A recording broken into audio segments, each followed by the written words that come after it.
All right, folks, Rob Ferretti here, and the first thing people notice, or the first thing I notice when people don't really care too much about their car, is their wheels. Because the wheels aren't easy to clean, right? There's nooks and crannies and crevices, and it's not easy to keep them looking good, especially getting in the barrel. Now, that's the first thing I notice when I see somebody really cares about their car, that they want to keep it show ready, looking good all the time, and that's where today's video sponsor, Blackmagic, is here to help. Nothing makes a car look show ready and shows attention to detail like clean wheels and dressed tires. Blackmagic Graphene Wheel and Tire Cleaner is easy to use and safe on all wheel types and tire walls. And Blackmagic Graphene Tire Shine is the perfect product to use on high-end vehicles to keep your wheels looking fresh, intensely shiny, and show ready for weeks. So Blackmagic's got my wheels looking good, both for my personal cars and my rental fleet this year. If you guys want to try them out, click the link in the description. It's going to bring you right to the Graphene Tire Products page and show you everything you need to know about these products and how they're going to keep you shining and looking your best all year long. What's up, everybody? Rob Ferretti here, and let me tell you one of the biggest frustrations about renting exotic cars is that everybody seemingly wants to do it. I get people emailing me day in and day out saying, I want to rent cars, I want to rent cars, I want to rent cars, and I just say, why? Right? And I've pointed it out, right? You're looking to enter an industry where the fail rate of new companies is like 99% in the first 5 years. What are you doing differently? What are you providing differently? And a lot of people are tending and trending towards like exotic car automation, right? It's like, oh, side income. It's somebody else is going to manage my car. If your car's not registered properly as a rental car, commercial rental car, it's a cost-cutting measure, right? If you register it as a rental car, you have to then take a commercial line of credit. Commercial line of credit, the commercial loan, is significantly higher interest than it would be if you just took a personal loan and said, it's my personal car, and cut the corner. Same thing with insurance. You put it on your personal policy and you cross your fingers, but there's no coverage. So everybody loves to cut corners, and that's why the business disappears, because yeah, you can walk between the raindrops for a little bit, but eventually the game is over. Now, I've seen in the 20 years I've been doing this, people love to take companies like mine that have existed and that do well, and they're like, all right, let me just copy them and let me try to rip off as much as I can from them. Our rental contract probably showed up.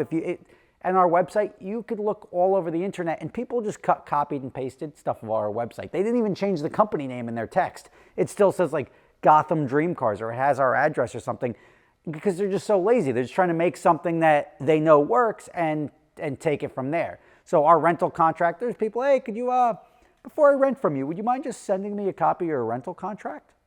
And I'm like, no, you got to rent the car. You want to get my rental contract, at least rent the car and get it. I'm not just going to send you the contract, or go to a contract lawyer and have them draft up a rental contract for you. I get it. But one of the most frustrating ones I had was a company called GT Dream Cars. And GT Dream Cars was a company that formed when we were doing these autocross events. We called them the Dream Car Sprint. And we were doing them in all these parking lots all across the country. And they were primarily fueled by Groupon and other deal sites, right? It was a $250 thing that we would sell directly, but we made the offer work at $99, so Groupon would sell it at $99, and then they'd bring in all of this volume for people that want to do an experience. And they would take a Gallardo or a 430 at the time, that's what existed, and they would lap a parking lot in the 430 or the Gallardo. And now it was a high volume business. That only works when you have a tremendous volume, which is why I don't do it anymore, because the deal sites sort of ran their course, and where everybody used to go to Groupon before they went and did something, nobody really does that anymore. So the deal sites fizzled out. But this company, GT Dream Cars, they saw that we were in Hasbrook Heights. They put their address in Hasbrook Heights, like right down the road from us. They weren't there, but their address was there. And then GT Dream Cars sounds like Gotham Dream Cars. And Groupon and these other sites didn't do enough didn't do anything really to differentiate the offers. It was just the $99 car experience. So everybody that said this is so great and went to do it, you have now another company offering it, and nobody knows that it's not our company. So people would call us up all the time like, hey, I got a voucher, and we'd have to verify. And I'm like, oh, that's not for us, man. Or, oh, you have a reservation, or you canceled. I'm like, we didn't cancel anything. Like our company is Gotham Dream Cars. You have GT Dream Cars. And the brand confusion was very frustrating. And I don't like that. I don't like when people purposely rip off your brand and then create brand confusion by taking advantage of the things that you're doing. So here we are. And I even had, when I audited my the vouchers, we've accepted, and this is very frustrating, we've accepted vouchers for GT Dream Cars, so we've tendered their experience for them, and then they get paid and we get nothing. So not only did I incur the expense of having this customer out there using my assets, somebody else is getting paid for that. And it's a competitor that's ripping off our company. So these guys also, as I said, cost-cutting guys. They didn't want to deal with the real expenses, the real overhead. And with the Dream Car Sprint experience is a big overhead other than labor, is you have obviously the maintenance on the vehicles, which you can't get away from, right? You're going to put autocross miles in the car, you're going to have to change tires, you're going to have to change brakes, you're going to do all that stuff. But the variable costs are the location fees, which are very expensive because you're renting parking lots for thousands of dollars a day. Now, when you're doing a lot of volume, it offsets. You can build that into your business model. But when you're just trying to make as much money as quickly as possible, you want to minimize that expense. And also then the travel expense to get the vehicles and the staff to and from these locations, also expensive. So those are the two things that this company said, you know what? We got it. And when you're trying to avoid costs, best way to do it is to go out and do something that would reduce your costs or eliminate your costs. And they went to Flemington, New Jersey, I think, and they bought a piece of property which had a horse farm on it with a circle track. And they're like, we're just going to turn this into our facility and we're just going to sell these things and have people come here and just do a lap on this circle track or 3 laps on this circle track in our cars. So they paved this horse track and everything like that. They started selling and booking out and everything like that. And this is our location. We're so awesome.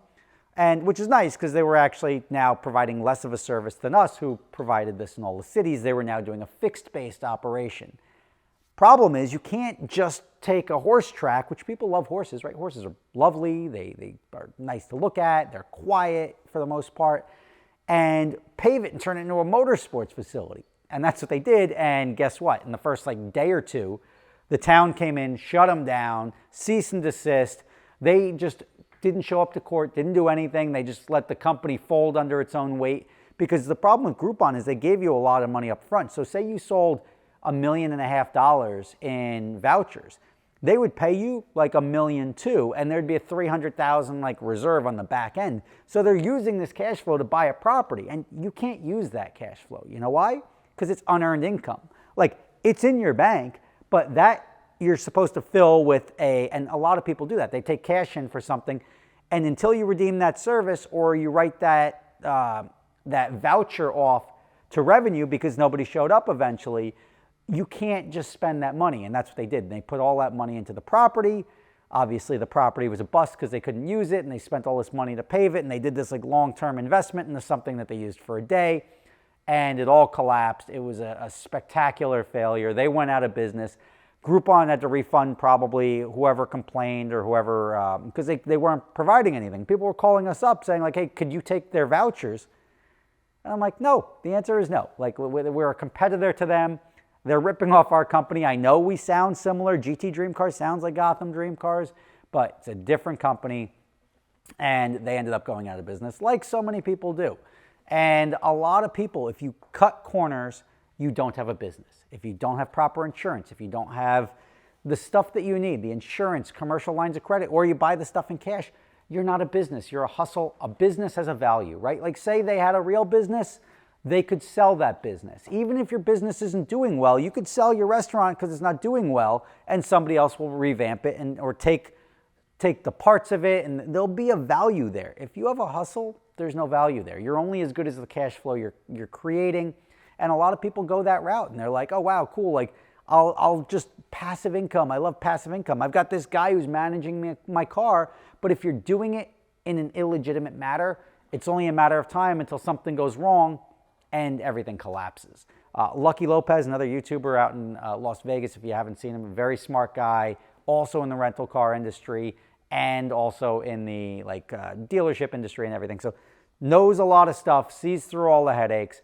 Him and I are going to partner up, and this is not essentially the point of the video, but he and I are going to partner up and put together a course for people to learn how to run this company properly, because I realize there's nobody out there, right? If you don't have anyone telling somebody how to do it properly, then people are just going to do it improperly because there's guys selling this exotic car automation, all this nonsense to you And people, because there's nothing legitimate to buy, they'll buy the hack job, and they'll give somebody thousands of dollars for a course on how to do something illegal, and then everything collapses and they're like, whoa, there's nothing left at the end of it. So Lucky and I are going to work on that in the next couple of weeks. We'll put something out there. And I'm telling you what, the intro to that video is going to be, this industry has a 99% fail rate. You don't want to do it. And I'll explain all the reasons why you don't want to do it. If you still choose to do it, I will give you the roadmap on how to do it properly. But doing it properly, obviously, it's a whole different ball game. Right now it's a business and less of a fun thing, because now it's a business. So we'll see what happens. Moral of the story, don't go buy a horse track, turn it into a racetrack thinking you're putting one over on the world, because that's a fast track out of business. And that's unfortunately what I've been dealing with for 20 years, is these hustle companies coming out, and it's a fight to the bottom, and it's pretty much who can operate at the lowest margin until somebody goes out of business first, and then they all wash away, and I sit here and keep doing my thing. Rob Ferretti, thank you for watching. I will see you next time.